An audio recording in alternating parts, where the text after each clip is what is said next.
Thanks to Michael and the Soils for Life team for putting today on. A great roller. And particular thanks to Charlie and Anne for hosting today. And I think you're going to enjoy what you'll see after lunch. I concur with Charlie's paradoxical comment about dry dams. But I'm sure, like most of us here today, with last week's rain, we would have swapped the odd dry dam for overflowing dams at the moment.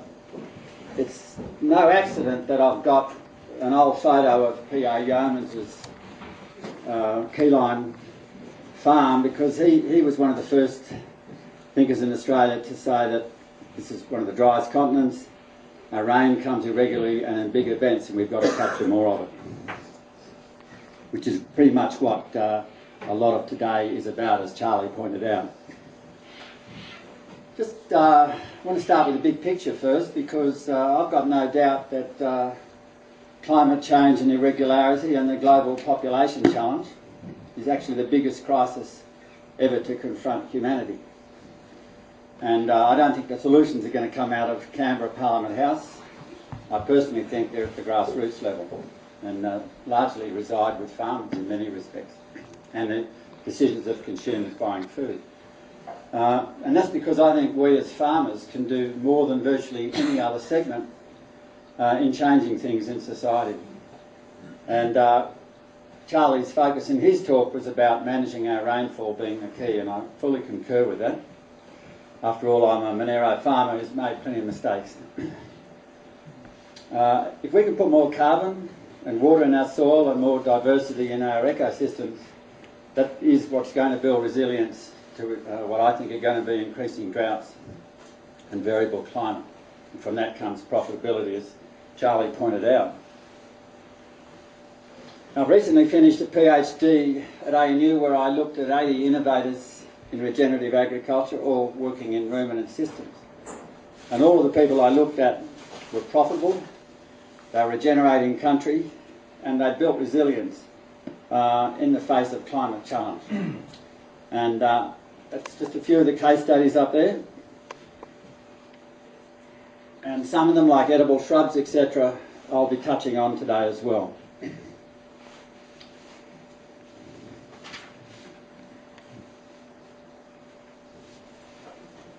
Now, Michael Jeffrey's group isn't called Soils for Life for nothing.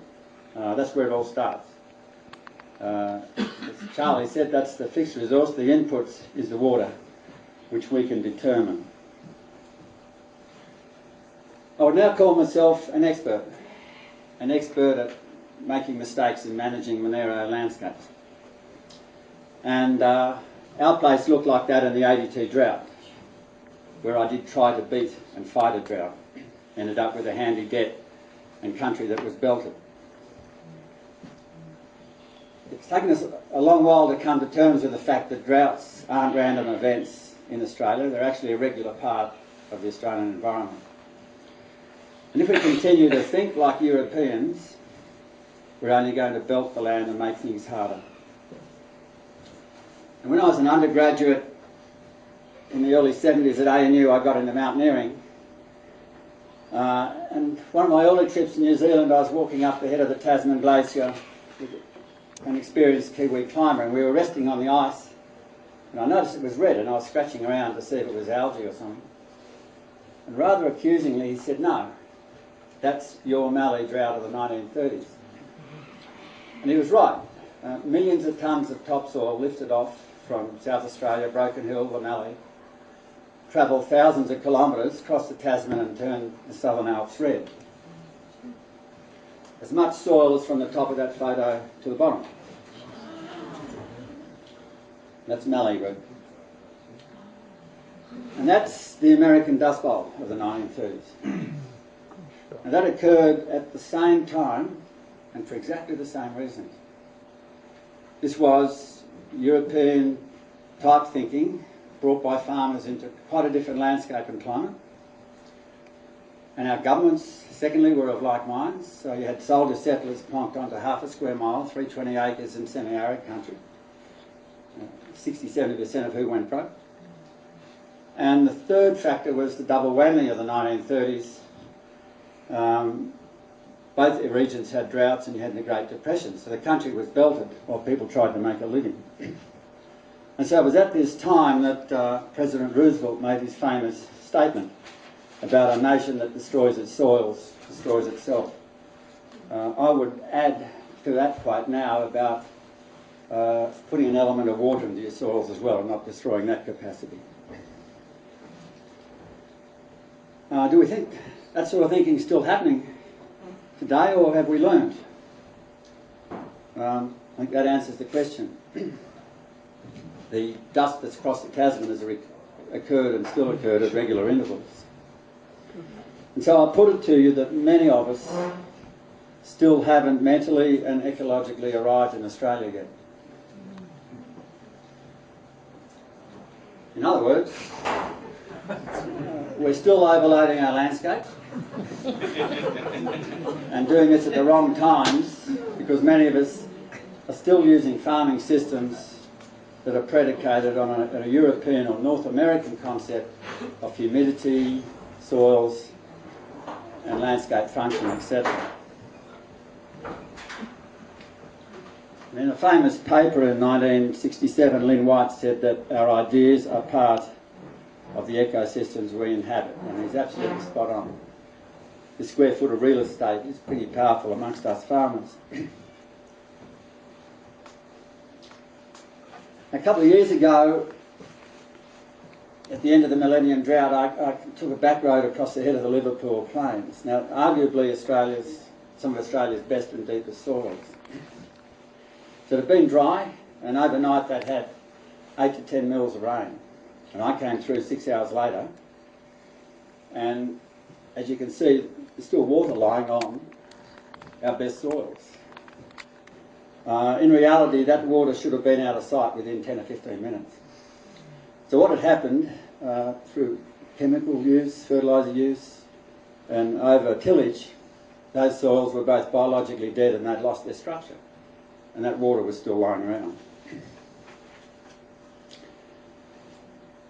And as we're going to encounter more climate variability and probably more droughts, we're going to need to do things differently. Clearly, as Charlie has already shown, and as Soils for Life, a case study. We've got to do this if we're going to survive and be more resilient.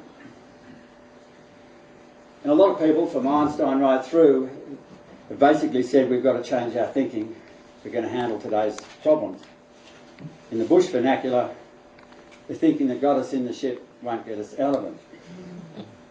And clearly what's going on in Gunningrah is quite different.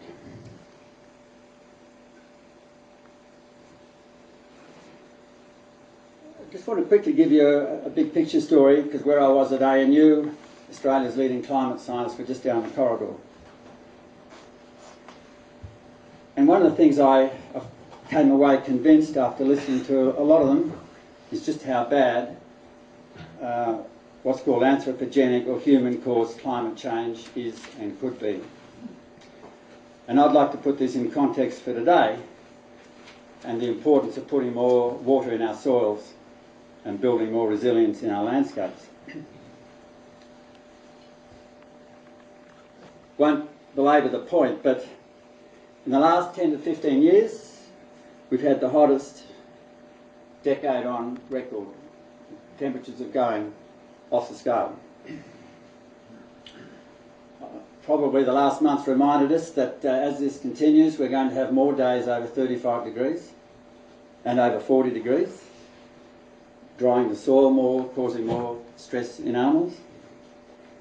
And with that goes the probability of more frequent droughts. And big implications for us here in the Monero with our irregular rain of the challenge of keeping moisture in the soil. But is climate change real? Well, in May last year, I was asked to do a job in what's called the dry zone of Myanmar, Burma. They have similar rain to us, 550 mils. For 20 years, they've had, their monsoon has been shot to bits. Far more variable, a lot less rain. And they've taken what was pretty stable grasslands into desert in that time. And now these goats are just wandering freely, grabbing anything as soon as it pops out of the soil. And they and the farmers, for example, in southwest Western Australia, are really the canaries in the soil, canaries in the cage of what's coming. So I just want to finish this part quickly by zooming out a bit further and giving a big picture of the predicament of our planet. And when I saw that sort of thing at school, my eyes used to glaze over and I'd look out the window, but it's a quick summary of the geological ages of Earth's history. The top one's what interests us. It's the last 10,000 years, what's called the Holocene. And that's the period, this green period here, where we had this unique conditions on Earth of temperature, gas, oxygen, carbon dioxide, that sort of thing. It was a perfect operating conditions for humanity.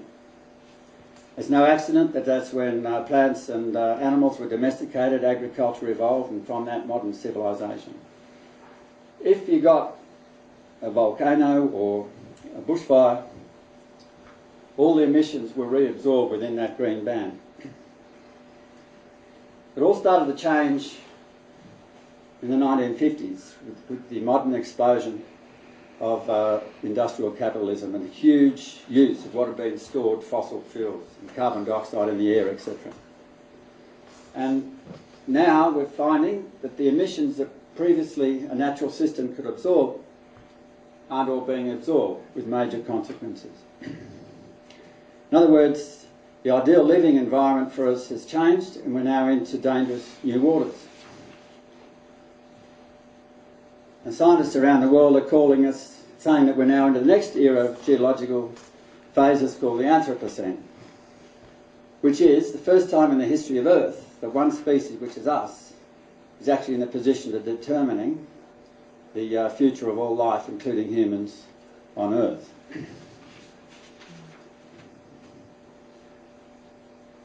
Just quickly to wrap up, without getting caught up on a spider diagram, but this green area is that safe operating space for humanity, Holocene. And the scientists have looked at 9 major, what they call bounds within which we operate. We've already broken radically out of 3 of them. Biodiversity loss, it's now the 6th great extinction event in the history of the Earth. We're precipitating.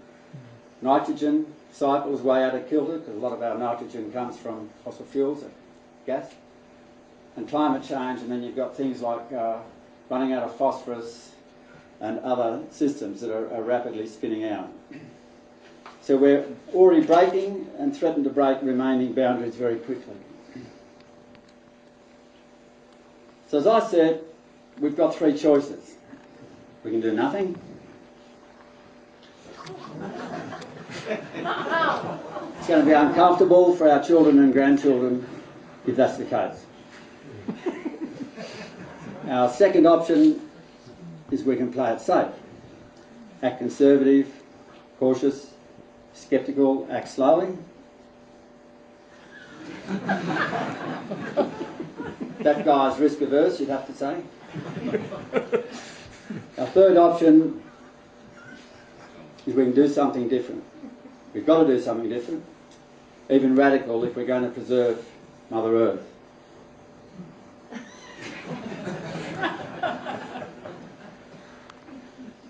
And you've got to say that bloke's operating outside the box. Today, I think it's all about the third option, which is happening here on Gunningrah. And I think excitingly, as represented by some people here and certainly the case studies, it's gathering speed right across Australia and the world. So let's look firstly at capturing water in the landscape. Now, I pulled this off a recent publication, and you won't be able to see it at the back, but it breaks down where all the water on Earth is allocated, and percents on the right. So it's no surprise that over 97% of all water on Earth resides in the oceans and the seas.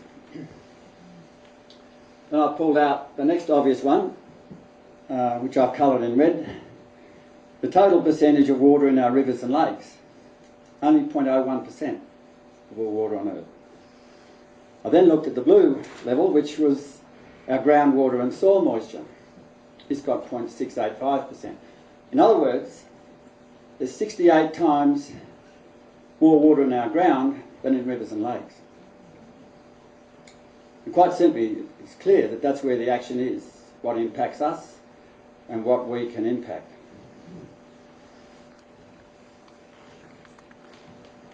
Both Charlie and Michael mentioned evaporation. You can pull that off the Bureau Meteorology website. And it's measured by sitting an open pan of water and measuring how much is evaporated over a period. So that's the maximum potential. The Monero based around Cooma, potential evaporation is 1200 to 1400 mils or 48 to 56 inches, more than double of our annual rainfall. I think Michael mentioned 56% currently on average of our rain is evaporated. So our job is to prevent that by increasing ground cover, etc., etc. So if you've got bare ground and hot plates, you're exacerbating evaporation. If you've got less vegetation, you're going to have less humidity and therefore less evapotranspiration of plants, all of which leads to high evaporation. So it really appears a no-brainer that our job is to capture and keep this moisture in the soil rather than just focus on the rivers and lakes and stuff. And so things like 100% ground cover or aiming for it, more diversity of deeper rooted vegetation and perennials, and other methods which will be discussed today like national sequence farming and keyline, and permaculture people putting in bunds and other factors are all critical. One of the things we tend to overlook is soil temperature, depending on your ground cover. Now this is taken out of Europe, Czechoslovakia for example, so quite different to Australia. And they've got here a drained and mowed meadow, which is the nearest they would have to bare ground. Sorry, that's the orange one is the drained and mowed, and the other one is sort of pretty well hydrated bottomland, and you can see the huge variation in temperature even in that country. And if you think back a couple of weeks, 40 degrees, imagine what bare country was doing in our climate.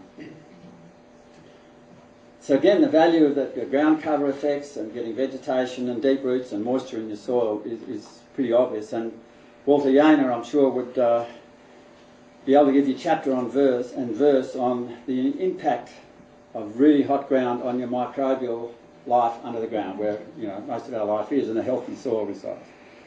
So, pretty fundamental stuff, which we tend to overlook.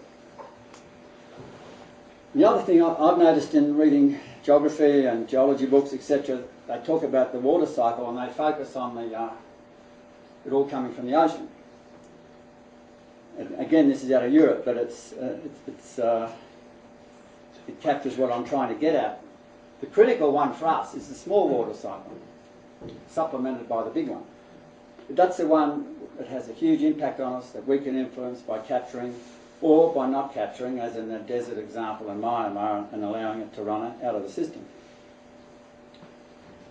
And unfortunately, a lot of the climate scientists don't take this big cycle into effect either. It's as huge as the gas story. And it's in our hands. And just a simplistic example, but if you start degrading your land and losing your vegetation cover, the temperatures go up, desertification gets going, and it can accelerate very quickly, as I found in Myanmar. Overgrazing of livestock, and this is a huge worldwide issue now. A massive spreading of deserts in Africa, North and South America, Australia, etc. Once the water runs off, and there's more water running off, you're getting less absorption, you're into a vicious cycle, and you can spin out very quickly. Conversely, and represented by these symbolic mini dams or something, we can intercept water by various methods. which we can discuss later, from natural sequence farming to keyline. There's guys in the rangelands and semi-arid country right across Australia now using ponding, just any method to intercept water and hold it to get ground cover and water absorption going. Keyline, dozens of things.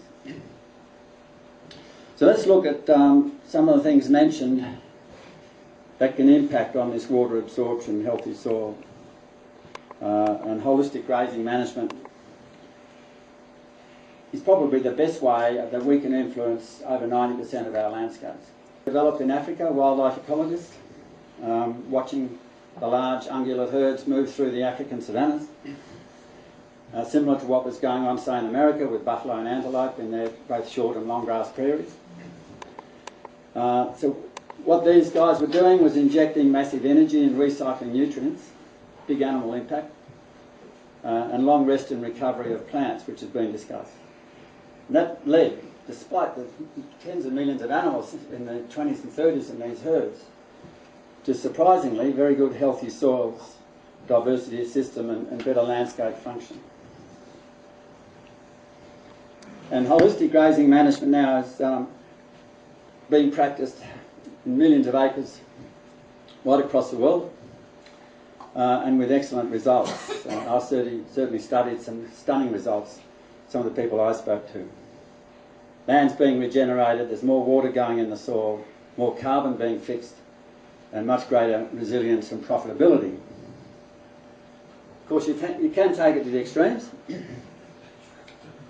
And there's a group of farmers in Patagonia who are actually regenerating 6 million acres, and some of them with mobs as big as this. The same group of farmers, because of what they're doing, are now linking their wool production to some of the top outdoor market brands for wool in North America. I know one thing for sure, if they had a pack of sheepdogs like me, they wouldn't be able to manage that sort of group. Just quickly, what's going on when you start to shift to more ground cover and more perennials? What's going on is that your soils and your whole ecological function starts to change. Now this is out of America, but it shows the difference between annuals and perennials. Annuals are geared to producing seeds and not many roots. That's how they survive. Perennials the other way. And if you think about a lot of agriculture in Australia, through a lot of the scientific work after the Second World War, it was predicated on an annual system, subclover as a base, and not many perennials for the summer. So you get to the summer period, there's no root mass at all going in, and if you've travelled in a lot of the Mediterranean areas of Australia, Western Australia, etc., from about November on, when the tap turns off, you've got bare ground for 4 or 5 months, 6 months. What these deep perennial roots are doing is totally changing and capturing your soil moisture and your carbon going in and changing your soil. So you can appreciate that set stocking, which slowly destroys your good perennials and creates bare ground, gets rid of those palatable plants, totally simplifies a system. And again, this photo's out of America in the prairies, so they've got those beautiful deep loose soils. But the point I'm making is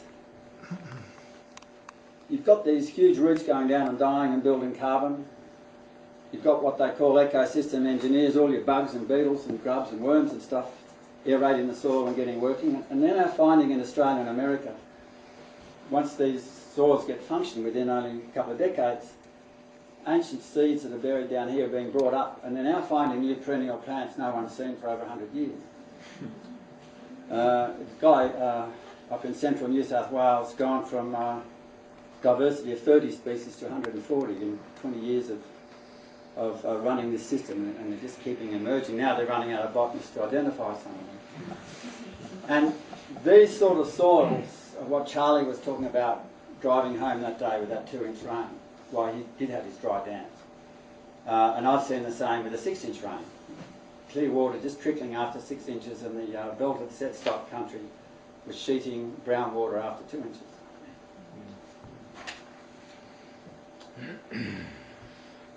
just like to touch on one of the other examples that I think has big potential, and that's edible shrubs in our landscape, which is a hugely overlooked element, because most of our landscapes co-evolved with the animals and the plants, and shrubs were part of that. So, and the same principles applied across the continents. As the animals came in and grazed evolving plants, the plants developed defences. They developed thorns, prickles, or pumped out tannins and phenols and other chemicals to make them less palatable. And the same chemicals, same principles, whether it's marsupials here or ungulates in North America and Africa. And this has big implications for what shrubs can do with our animals. Before I get to that, I'll just mention some of the benefits of edible shrubs and why I'm just hammering this point, this neglected area. First of all, they're giving us a vertical grazing layer in addition to a horizontal. You don't get sheep worms, cattle worms on that. Carbon and water is going down much deeper. Many shrubs concentrate up to 10 times more nutrients and a much greater variety of nutrients than our grasses do. You can have legumes in shrubs like tree lucerne, tagasaste, pumping in nitrogen. I've seen people across Australia that have drought-proofed their farms with edible shrubs. They can provide shade and shelter benefits, huge biodiversity benefits, and they can intercept water. There's a professor in Utah State Uni in America, just retired unfortunately, a guy called Fred Provenza. He spent a lifetime studying the shrub-animal co-evolved systems and behaviour. And other than each modifying the other, what he found is that ruminant animals and wild animals have the capacity to detect hundreds of these chemical compounds in the plants. And intuitively, genetically, they know which plant to graze because they can detect it for medicines or nutrients or protein or a bit of tannin to create protected protein or whatever. We've largely ignored all this in our systems because we've taken out shrubs, and in effect we're offering our stock, tend to, under industrial ag, just a monoculture of one or a few species. Not a great variety of nutrients, so we're expecting them to thrive on steak and ice cream all day. There's some really good work being done in this area by the future farm industry, and they've got a program called the Enrich program, and they've just finished a big trial looking at 100 Australian native shrubs, and I was able to twist the arm of one of the CSIRO people, and we've got a trial now on the Monero, and Tobias and Beatrice are here from near Bungendore, where they've got one of the other 2 of 8 trials nationally, where we're trialling some of these shrubs. And Michael Platz, who's here today, I think has put us onto some, and he's certainly raised all the shrubs for us and doing a great job.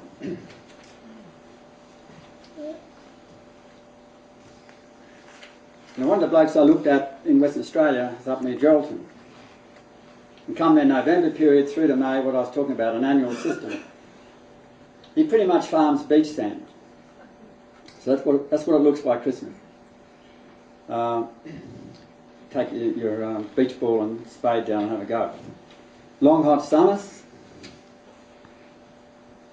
In a few years, he's changed his property with tree lucerne, tagasaste. He's doubled his productivity and pretty much drought-proofed his farm with these deep-rooted shrubs. He's now got about 30% of his farm down in alleyways, and he now direct seeds it. And the Western Australian Department of Ag are doing a lot of work looking at the soil, carbon and stuff, and it's a remarkable transformation that's occurring. Blokes over on the Esperance Sand Plain doing the same, now starting to introduce perennials, which they've previously been mainly focused on annuals. A guy called Bruce Maynard, working with saltbush up near Narromine, a really good innovator. And he's finding a synergy between his saltbush and his grasses, and he's worked out a nautilus type design that stops any wind tunnel effect. And there's now research coming out of South Australia and the Sardie Institute that's showing after a few years that even grasses 3 metres out in the middle of these alleys are now showing a lot more nutrients that the shrubs are bringing up from much deeper down, now coming into the grasslands. And through Michael Platt's, the Australian salt bushes tend to get clobbered by our frosts on the Monero, but we've got a Mediterranean, same genus, that's just thriving, and that looks promising. We're also trialling weeping tree lucerne tagasaste so the sheep can control it. And within a year or so, there'll be national trials on these shrubs, both here and at Tobias and Beatrice's place at Maloon Creek out at Bungabil. So just quickly, how am I going, Simon, for time? Oh, on the margins. On the margins. Not worth it, though.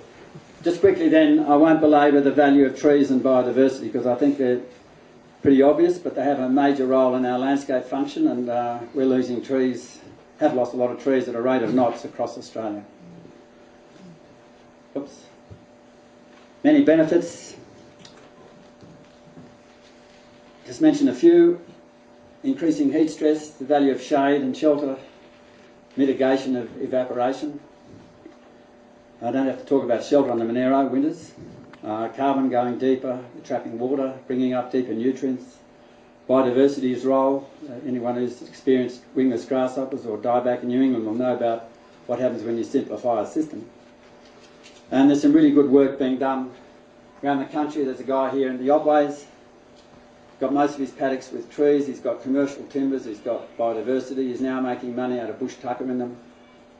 And stress on animals is minimal. He actually calls his paddocks rooms, this guy.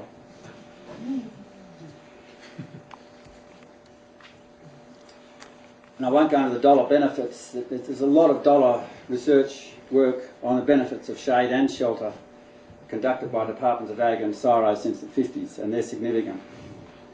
The big one that's not taken into account of is the impact on pasture evaporation. I think it's hugely overlooked. And as Dean Revell from CSIRO reiterates, perhaps the most important consistent benefit of shelter on animal productivity is via improved pasture production through conservation of soil moisture. And massive benefits of biodiversity, which we tend to overlook, as I said, from wingless grasshopper issues right through.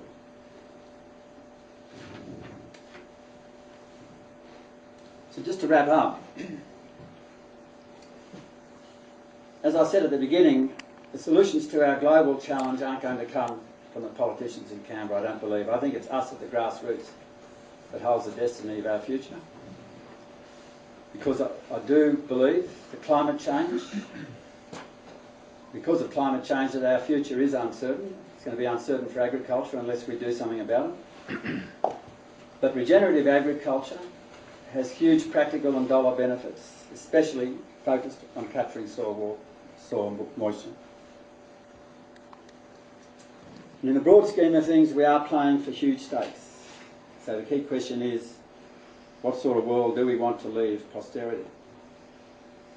And I do believe there's a lot of truth also in that fridge sticker. Farmers can be the heroes, because that's how big our potential is to play a role. Because the fact of the matter is that we are entering the Anthropocene era, whether we like it or not, where our life support systems are threatened. So as a species, we really are standing on the edge. But as the Massons have demonstrated here, farmers can play a huge role in addressing the Anthropocene. And so it comes down to soil, water, healthy, functioning landscapes, how we can build profitability and resilience. Thank you.